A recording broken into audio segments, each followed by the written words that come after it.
अस्सलाम वालेकुम नाज़रीन। तो कैसे हैं आप सब। आज हम पर्सनालिटी डिसऑर्डर के लास्ट पार्ट यानी कि पार्ट 3 को डिस्कस करने लगे हैं, चैप्टर 4 यानी कि ह्यूमन साइकोलॉजी का। आज हम पर्सनालिटी डिसऑर्डर पार्ट 3 में डिस्कस करेंगे personality disorder due to another medical condition. उसके बाद etiology of personality disorder, etiology of anti social personality disorder, etiology of borderline personality disorder, etiology of histrionic personality disorder, narcissistic personality disorder, avoidant personality disorder, dependent personality disorder और obsessive compulsive personality disorder।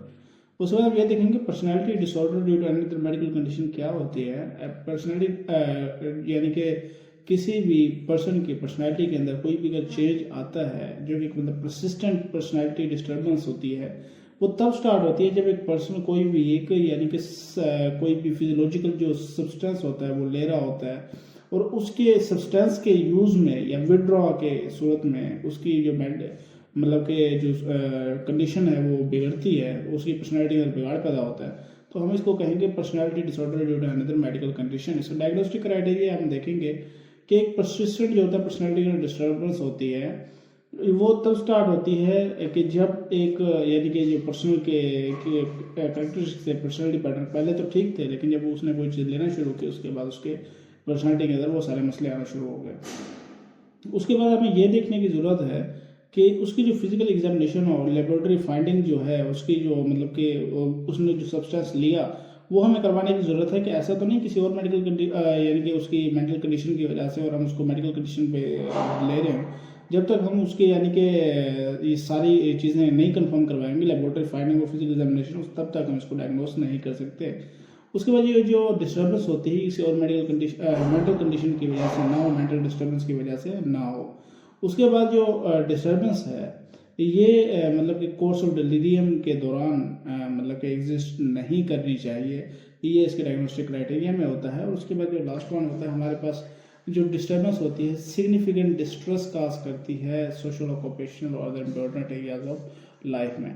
उसके बाद etiology of anti social personality disorder को अगर हम देखें कि anti social personality disorder किस वजह से मैनिफेस्ट होती है, उसकी सबसे पहले जो रीज़न होती है हमारे पास, उसके पास हम कहते हैं पैथो फिजियोलॉजिकल फैक्टर्स। ये ऐसे फैक्टर्स होते हैं जो कि एक पर्सन की यानी कि अंदर मैनिफेस्ट होते हैं। एक यानी कि गलत चाइल्डहुड में जब रेयरिंग कंडीशंस होती हैं, वालिदैन उस वक्त अगर बच्चे को सही से रेयर अप नहीं करते तो उसकी वजह से बहुत सारे फैक्टर्स होते हैं।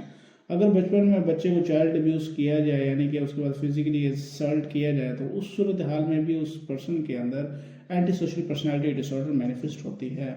उसके बाद ये देखा गया है कि कुछ जेनेटिक फैक्टर्स भी इसमें बहुत ज़्यादा अपना असर रखते हैं। जेनेटिक फैक्टर से मुराद ये होता है कि अगर वालिदैन में किसी में ऐसा प्रॉब्लम है तो उसकी वजह से कंडीशनल लर्निंग की वजह से या फिर मॉडलिंग की वजह से बच्चे भी उस टाइप की चीज़ों को अडॉप्ट कर लेते हैं, उस टाइप की यानी कि personality disorder anti social personality disorder manifest होता है। अगर आप बॉर्डरलाइन पर्सनालिटी डिसऑर्डर को देखते हैं उसमें सबसे पहले यानी कि साइको सोशल जो फैक्टर्स हैं ये बड़े इंपॉर्टेंट होते हैं। अगर एक बच्चे को बचपन से मारा जाए, उसको बार बार स्ट्रेस किया जाए और उसको यानी कि इमोशनली डिटैच कर दिया जाए तो इस टाइप की जो रेयरिंग बेरिंग कंडीशंस होती हैं उसकी वजह से भी बॉर्डरलाइन पर्सनालिटी मैनिफेस्ट होती है। उसमें genetic factor specially with respect to their parents और उसके बाद और भी काफ़ी यानी कि क्रोमोसोमल बीमारियां हैं जो कि जनरेशन दर जनरेशन चलती हैं, उसकी वजह से भी ये चीज़ें देखने में आती हैं। उसके बाद हिस्टोनिक पर्सनालिटी डिसऑर्डर में एक जेनेटिक फैक्टर एक देखा गया है कि जेनेटिक फैक्टर्स की वजह से मोस्ट ऑफ द टाइम जो हिस्टोनिक पर्सनालिटी डिसऑर्डर है ये पर्सनल में मैनिफेस्ट होता है। उसके बाद नार्सिसिस्टिक पर्सनालिटी डिसऑर्डर में ये देखा गया है कि इसमें जेनेटिक फैक्टर और psycho social factor, genetic factors यानी कि क्रोमोसोमल बीमारी होती है, ख़ानदान से चलती हुई आती है। अगर वालिदैन या किसी भी रिश्तेदार में ऐसी बीमारी थी तो वो आगे आने वाली नस्ल में भी चलती रहेगी। उसके बाद साइको सोशल जो फैक्टर्स होते हैं, साइको सोशल फैक्टर्स से हमारा मुराद हम ये लेते हैं कि एक जो बच्चा था अगर उसको चाइल्ड अब्यूज़ किया गया, बचपन में सेक्सुअली उसको अब्यूज़ किया गया, उसको मारा पीटा गया या उसको सप्रेस करने की कोशिश की गई, तो उस तरीके से उसके अंदर इस टाइप की बीमारियां पैदा हो सकती हैं, मेंटल डिसऑर्डर पैदा हो सकती हैं। This is known as narcissistic personality disorder की एटियोलॉजी ये होती है। उसके बाद जो अवॉइडेंट पर्सनालिटी डिसऑर्डर जो होती है उसमें एक जो जेनेटिक फैक्टर है ये बड़ा इंपॉर्टेंट रोल प्ले करता है कि एक पर्सन है उसके वालिदैन या उसके जो फर्स्ट रिलेटिव्स हैं उसके अंदर ऐसा प्रॉब्लम है तो उसकी वजह से बच्चे के अंदर भी सेम उस टाइप के प्रॉब्लम आना शुरू हो जाते हैं। और उसमें साइको सोशल फैक्टर्स बहुत ज़्यादा इंपॉर्टेंट के हामिल होते हैं कि एक बच्चे ने अगर मॉडलिंग के ज़रिए ये चीज़ सीखी है कि अगर उसके वालिदैन ऐसे थे, उन्होंने ऐसा करके दिखाया, या उसका जो एनवायरनमेंट था उसको इस टाइप की इस तरफ फोर्स कर रहा था, या उसको बचपन में असॉल्ट किया गया फिजिकली या सेक्सुअली, तो उसकी वजह से भी पर्सन के अंदर इस टाइप की बीमारियां मैनिफेस्ट हो जाती हैं। उसके बाद डिपेंडेंट पर्सनालिटी डिसऑर्डर में जेनेटिक फैक्टर एक बहुत अहम किरदार अदा करता है, और psycho social factors as like जैसे हमने पिछली डिसऑर्डर्स में देखा है, यहाँ पे भी यानी कि फर्स्ट डिग्री रिलेटिव्स की वजह से पर्सन के अंदर इस टाइप की डिसऑर्डर मैनिफेस्ट होती है। और उसके बाद जो साइको सोशल फैक्टर्स होते हैं यानी कि जो सोशोलॉजिकल फैक्टर्स होते हैं, ये बड़े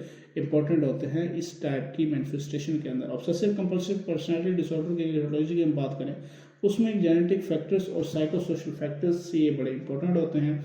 यानी कि एक पर्सन की जो वालदैन या फर्स्ट डिग्री रिलेटिव्स के अंदर इस टाइप का प्रॉब्लम है, तो उस जो नस्ल होती है उसके अंदर इस टाइप का प्रॉब्लम आना शुरू हो जाता है, उसमें ये देखा जाता है।